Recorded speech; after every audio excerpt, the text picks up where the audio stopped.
told me there's a very interesting exhibition put on by a young artist.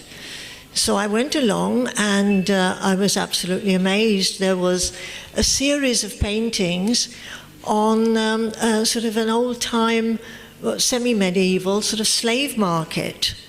And there were, in the slave market, there were these women, the subjects, you know, the poor women were standing there waiting to be bargained over, and there was the crowd of people who were going to sort of bid for these women. And I looked at them and I thought, well, this is amazing, because I know those faces, I know those expressions, you know, they're now, they're not then. And the paintings were not like pictures or photographs, they were 3D. People could have come out of those, you know, they could have walked out of the paintings. I said, this is something fantastic. There's this a really good and unusual artist. After that, I met Shahid, and we met on several occasions, talked about art and poetry and other things that were interested him. And his work, he went on painting, and he was also working with sculpture. I was very impressed by his work. And then he went abroad, so we lost touch for a while. And when he came back with this Sunflower series. And there again, there were these, he had then sort of taken the situation of unfortunate women in the West, not only in the East, you know. And I said, well, here is a pro-feminist. He's possibly the first male pro-feminist in the country. And he has great sympathy for women and their situation in the world. And I wonder where it comes from, how it comes. And then one gradually learned of his life and experiences, and found the inspiration for his work. And whatever he has done and continues to do is very strong and very interesting. And I think that he and Dr. Naqvi have this in common, that they both have the courage of their convictions. God bless them both, and I'm very grateful to both of them. Thank you.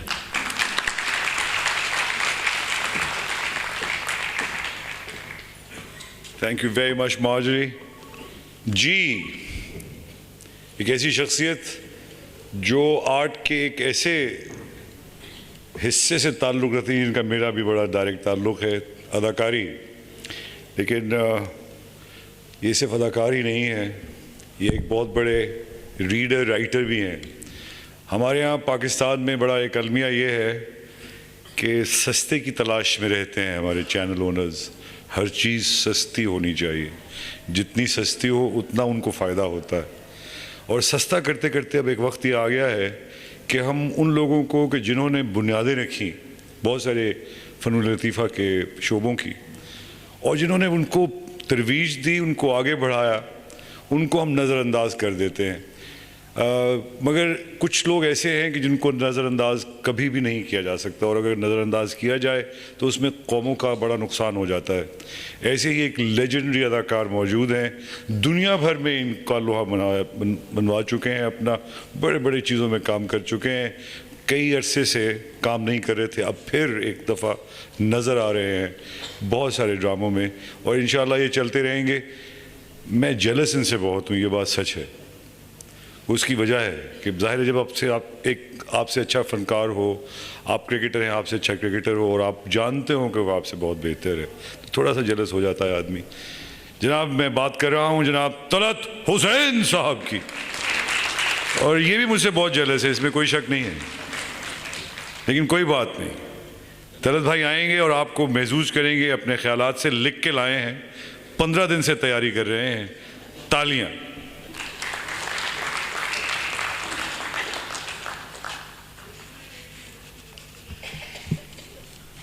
اس طرح شرما کر اور چھپ کر بھاگنے کی ضرورت نہیں تھی تمہیں. مجھے پہلے دن سے، جب سے میری ملاقات تم سے ہوئی تھی، اس وقت سے یہ بات پتہ ہے.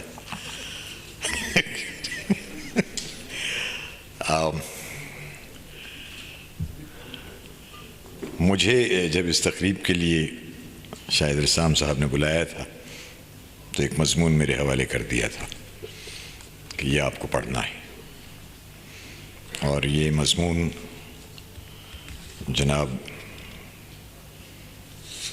یوسفی صاحب کا لکھا ہوا ہے. میں اس وقت تھوڑا سا نروس ہوں اس لیے کہ یہ کام ایک ایسی شخصیت بہت اچھی طرح کرتی ہے جو میرے لیے سورس آف انسپریشن تھے way back when I was very young. تو میں نے ان کی تصویر اخبار میں چھپی دیکھی تھی، اور وہاں میں نے اس وقت دیکھ کر یہ سوچا تھا کہ میں بھی یہ کام کر سکتا ہوں، اداکاری. ویسے پینٹنگ سے بھی اور لکھنے سے بھی شغف رہا ہے. پینٹنگ باقاعدہ سیکھی تھی، کرتا رہا. ایک ایگزیبیشن، ایک کمپٹیشن ہوا تھا جس میں نے اپنی پینٹنگ دی تھی. Again very young, I was about 12 years old. اس میں میرے والد جو تھے وہ گئے جب وہ اس کی شروع ہوئی تو، اور انہوں نے آ کر مجھے بتایا کہ بھائی مبارک ہو تمہیں، تم نے تو پرائز جیت لیا پہلا. میں بڑا خوش ہوا. تو میں نے ان سے کہا کہ آپ مجھے لے کے چلیے گا، لیکن لے کے تو میں نہیں جا سکتا، تم چلے جاؤ. انہوں نے مجھے پیسے دیے، بس میں بیٹھ کے گیا جہاں نمائش ہو رہی تھی. سفارت خانے کی نمائش تھی ایک. تو وہاں جا کے میں نے دیکھا تو کچھ بھی نہیں، کوئی وہ انعام کہیں بھی نہیں، کچھ بھی نہیں. تو میں بڑا دل برداشتہ ہوا، واپس گیا. جا کے میں نے ان سے کہا کہ آپ نے مجھ سے غلط بیانی سے کام لیا. تو انہوں نے کہا کہ نہیں، میں تو خود دیکھا ہے، یہ کیسے ہو سکتا ہے. میں نے کہا مجھے تو یہ نہیں نظر آیا. تو بیچارے وہ گئے. دوسرے دن انہوں نے جا کے بات پوچھی تو پتہ یہ چلا کہ جیوری نے تو مجھے ڈکلیئر کر دیا تھا کہ that is the best painting, لیکن ایک فنکار برادری کی ایک شخصیت نے اس جیوری کے اس فیصلے کو بالکل غلط قرار دے کر ایک اور لڑکے کو جس کو میں جانتا تھا بہت اچھی طرح، میرا دوست تھا وہ، اس کو پہلا انعام دے دیا تھا. اس کی پینٹنگ میں اور میری پینٹنگ میں صرف اتنا سا فرق تھا کہ میں نے پینٹنگ اپنے خود بنائی تھی، اور اس نے کاغذ پہ جیسے بناتے ہیں، اس نے اخباروں پر رنگوں سے کچھ تصویریں ایسے بنا کر چھاپ. تو مجھے پہلی مرتبہ پتہ چلا کہ ماڈرن آرٹ کیا چیز ہوتی ہے. Any way that's besides the point. تو بہرحال میں اسی لیے پڑھتا بھی رہا. کس کی؟ جی پہلے آپ آ جائیں، بھیج دیجیے. اکبر صاحب آپ، میں بعد میں یہ مضمون پڑھ دوں گا اور بات بھی کر لوں گا. میرا خیال ہے کہ اکبر صاحب کی طبیعت چونکہ ناساز ہے، لہٰذا وہ اپنے خیالات سے ہمیں نوازیں.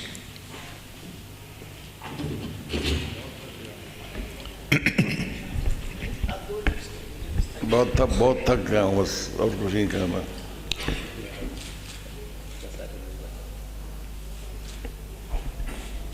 یہ زندگی پر بار تھا جو اتر گیا.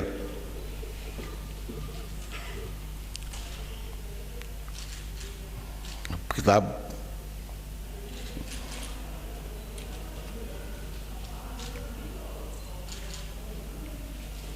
کیسی ہے، کیا ہے، آپ حضرات پڑھیں، پڑھ کر فیصلہ کریں. اس میں خاص بات یہ ہے کہ جب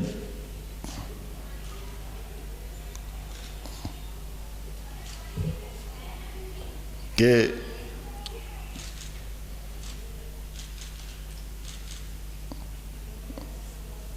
عام طور سے جب لکھا جاتا تھا آرٹ کے اوپر تو آرٹ کی زبان انگریزی سمجھی جاتی تھی. رسام صاحب نے اس کی نفی کی اور یہ کتاب جو ہے ایسے شخص کی لکھی ہوئی ہے جس نے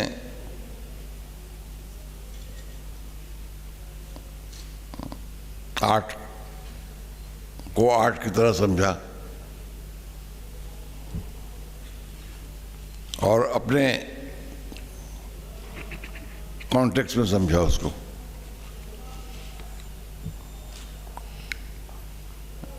کتاب آپ کے سامنے ہے. اب زندگی کے آخری دن گزار رہا ہوں.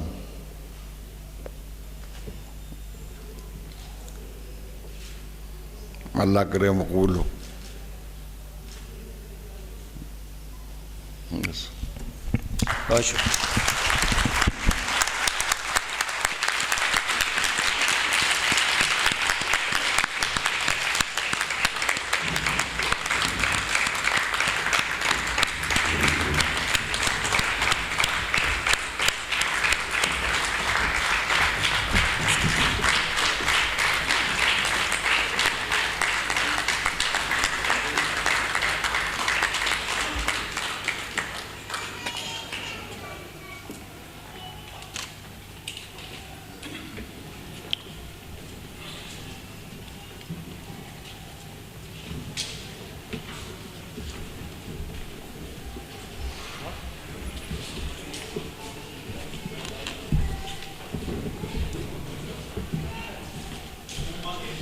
اجازت ہے.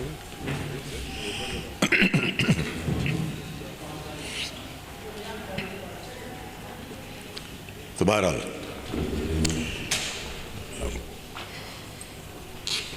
انہوں نے پوچھا تو پتہ کیا والد نے، تو انہوں نے بتایا کہ ایسا ایسا ہوا تھا، اور وہ جو فنکار تھے انہوں نے اس کا فیصلہ بدل دیا. مجھے پتہ چلا تو میں نے اسی دن پینٹ اور برش ایک طرف رکھ دیا اور میں نے کہا میں پینٹنگ نہیں کروں گا. میں نے پینٹنگ چھوڑ دی. اس کے بعد اس طرف آیا، پتہ نہیں کیوں گانا سیکھنے کی خواہش پیدا ہوئی، تو اس میں اماں سے جوتے کھائے. پھر آخر کار کسی نہ کسی طرح بہانہ کر آ کے ریڈیو پر کام کرنا شروع کر دیا. اور بہرحال جو بھی ہے میرے فنون لطیفہ سے بہت قریبی لگاؤ ہے، اور جتنا تھوڑا بہت میں نے پڑھا ہے، جتنا میں جانتا ہوں اس کے بارے میں، صرف ایک ہی بات ہے کہ فنون لطیفہ جو میں سمجھ سکا ہوں انسان کی ذات کے جہنم سے پیدا ہوتا ہے، ہوتی، اور یہ جہنم انسانیت کے جد امجد نے ہمارے لیے بنایا تھا. اب اس جہنم کو ہم خوبصورت بنانے کے لیے وہ خواب دیکھتے ہیں جو موسیقی کے سروں میں، پینٹنگز میں، رقص میں، شاعری میں شاید نظر آ جائے ہمیں. بنیادی طور پر ہم خواب دیکھتے ہیں اس حسن کے جو ہم سے چھن گیا. اینی وے، بس اتنا میرے خیال سے کافی تھا. اب یہ مضمون چونکہ مجھے دیا گیا ہے اور میں ان سے بہت پیار بھی کرتا ہوں اور ان کا بہت احترام بھی کرتا ہوں، لہٰذا یہ پڑھ رہا ہوں. یہ میں نے بات وہاں چھوڑ دی تھی کہ وہ جو شخصیت ہے وہ ضیاء محی الدین صاحب ہیں، اور ان کے ہوتے ہوئے پڑھنا کچھ مجھے عجیب سا لگ رہا ہے، لیکن بہرحال میں کوشش کرتا ہوں شاید بات بن جائے۔ برطانیہ میں ایک دانشور لارڈ میکن کرافٹ گزرا ہے جو اپنے بعد از عشائیہ آفٹر ڈنر تقریروں کے لیے بہت مشہور تھا۔ اس کا قول ہے کہ تقریر تو معاشقے یعنی لو افیئر کی مانند ہوتی ہے، اسے شروع تو کوئی بھی کر سکتا ہے، مگر ختم کرنے کے لیے بڑا سلیقہ اور بڑی استادی چاہیے۔ مانا کہ یہ قول دل کی سیاہی سے لکھنے کے قابل ہے، لیکن یہ بات برطانیہ اور امریکہ کی حد تک تو درست معلوم ہوتی ہے، جبکہ ہمارے ہاں معاشقہ ختم کرنے میں اتنی دشواری پیش نہیں آتی، اس لیے کہ ختم کرنے کا سوال تو اس وقت پیدا ہوتا ہے جب کبھی شروع ہوا ہو۔ جب نہ ہو کچھ بھی، ہنر دکھلائیں کیا؟ ہمارے یہاں معاملہ برعکس ہے، یعنی معاشقہ اور تقریر شروع کرنا کہیں زیادہ مشکل ہے، تقریر ختم کرنے کے لیے خود کچھ نہیں کرنا پڑتا، ہمارے ہاں یہ کام معزز سامعین انجام دیتے ہیں۔ میں 6 مبارک و مسعود مواقع پر تقریر کرنے کے خلاف ہوں، اس لیے کہ تقریر سے ان تقریبات میں خلل واقع ہوتا ہے۔ ان تقریبات میں تقریر نہ پہلے اچھی لگتی ہے نہ بعد میں۔ یہ 6 تقریبیں جن میں تقریر کی گنجائش نہیں ہوتی میرے نزدیک یہ ہیں: نمائش کسی بھی قسم کی، مثلا جہاں نئے فیشن ڈیزائن کا شو ہو اور لوگ سٹیج پر کیٹ واک کی بےتابی سے منتظر ہوں، وہاں آپ مجھے یا قاضی حسین احمد صاحب کو تقریر کے لیے کھڑا کر دیں تو ہمارا جو حشر ہوگا وہ ناقابل دید مگر قابل شنید ہوگا۔ مشاعرہ، لوگ شعر سننے آتے ہیں، نثر تو بیچارے دن بھر سنتے ہی رہتے ہیں۔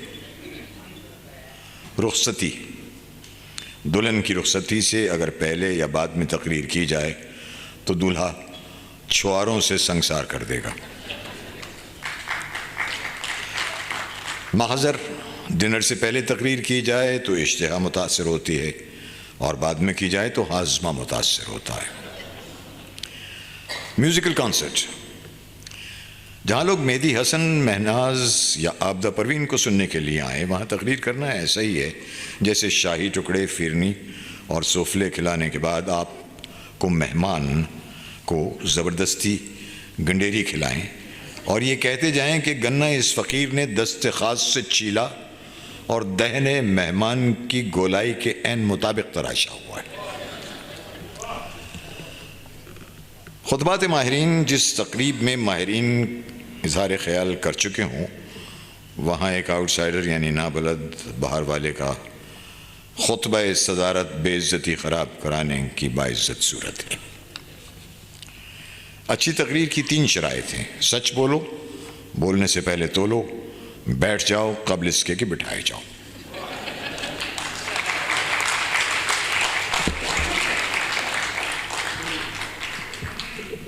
چند روز قبل جمال احسانی صاحب نے مجھے تقریر کی دعوت دینے سے پہلے ایک ذہین آرٹسٹ سے تعارف کراتے ہوئے ایسا نام لیا جو میں نے اس سے پہلے کبھی نہیں سنا تھا۔ کہنے لگے، رسام سے ملیے۔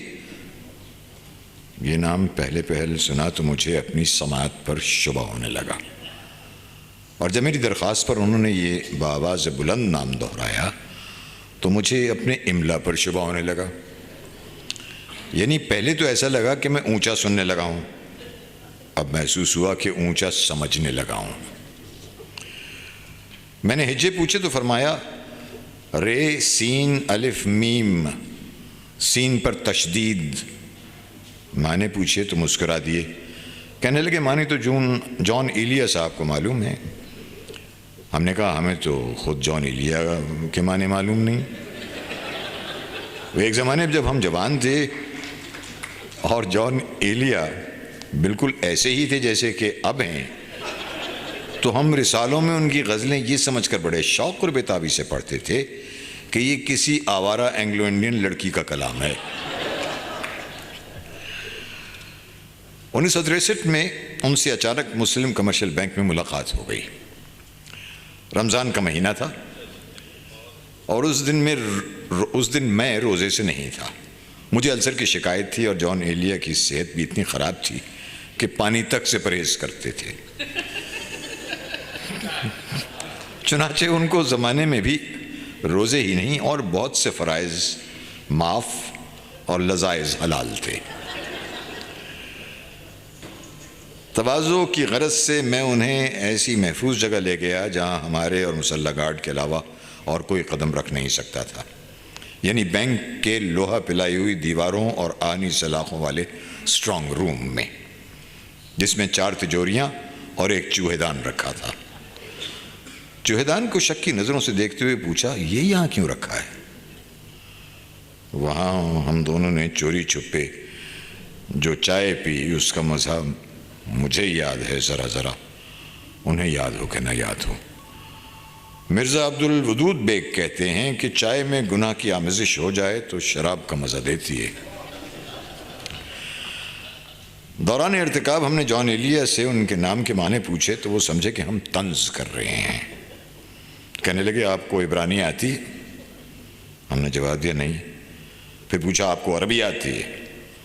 ہم نے سر جھکا کے کہا نہیں. بولے، مجھے آتی ہے. یہ عبرانی اور عربی نام ہے. اس ناک آؤٹ ضرب کے بعد ہمیں کچھ ہوش آیا تو ہم نے شرارتاً پوچھا کہ چارلس لیم نے جو مشہور انگریزی مصنف ہے، اپنے ان شائیوں کا نام ایسے زونیلیا رکھا ہے، کیا آپ کو اس سے بھی کچھ نسبت ہے؟ اپنی ذہین خمار آلود آنکھوں سے مسکرا چکے تو فرمایا، اسے خارج از امکان قرار نہیں دیا جا سکتا. ہم نے شاہد سلمہ سے کہا، آپ کے اصل نام شاہد میں ہمیں بظاہر کوئی عیب نظر نہیں آتا، بجز اس کے کہ آسانی سے سمجھ میں آ جاتا ہے. اس سادہ سے معصوم کو اس چہرے سے بھی بڑی یہ رسام کی نت کیوں پہنا دی ہے آپ نے؟ بولے، استاد نے اس کے معنی حقاق بتائے. بڑی ہے کاف الف کاف، بڑی ہے پر زبر اور کاف پر تشدید، حقاق. اور سنیے، رسام کے معنی ہوئے حقاق، گویا یک نہ شد دو شد. عربی نام رکھنے کا آج کل فیشن ہے جو مستحسن ہے.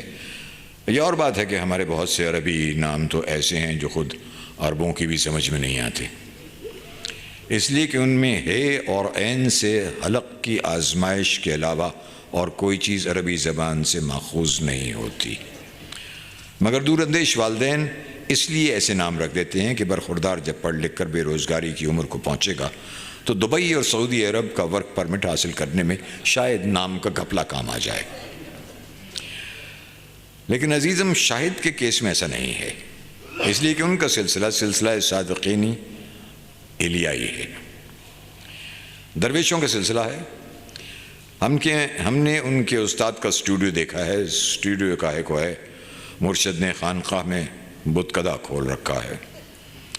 شاہد نے وضاحت کرتے ہوئے کہا کہ یہ تو آپ کے علم میں ہوگا کہ اقبال مہدی صاحب میرے استاد اور مرشد ہیں، اور صادقین مرحوم ان کے بھی استاد تھے، اور استاد الاساتذہ حضرت جان ایلیا ہم تینوں کے مرشد ہیں. میں نے کہا، ہم چاروں کی کہیے. بولے، سنیں گے تو بہت خوش ہوں گے. شاید آپ کی کتاب پڑھنے کے لیے مانگے تو یوسفی صاحب، ابتدائی زمانے میں میرے استاد اقبال مہدی اپنے نام کے آگے مہدی نہیں لکھا کرتے تھے. جان ایلیا نے ایک دن اعلان کیا کہ آئندہ ہم تم کو اقبال رسام کہہ کر پکاریں گے. چنانچہ اقبال صاحب اسے یکی عزتائے درویش بیریا و بیریش جان کر اپنی شاہکار تصویروں میں اسی نام یعنی اقبال رسام کے نام سے دستخط کرنے لگے. پھر ایک دن اقبال رسام صاحب نے عالم جذب میں اعلان کیا کہ عزیزو، دنیا فانی ہے، نام میں کیا رکھا ہے؟ میں آج سے اقبال رسام کے بجائے اقبال مہدی کہلانا پسند کروں گا. یہی استاد محترم فقیر صادقین کا حکم ہے. جان ایلیا کا عطا کیا ہوا نام رسام میں آج سے تمہیں بخشتا ہوں کہ تم ہی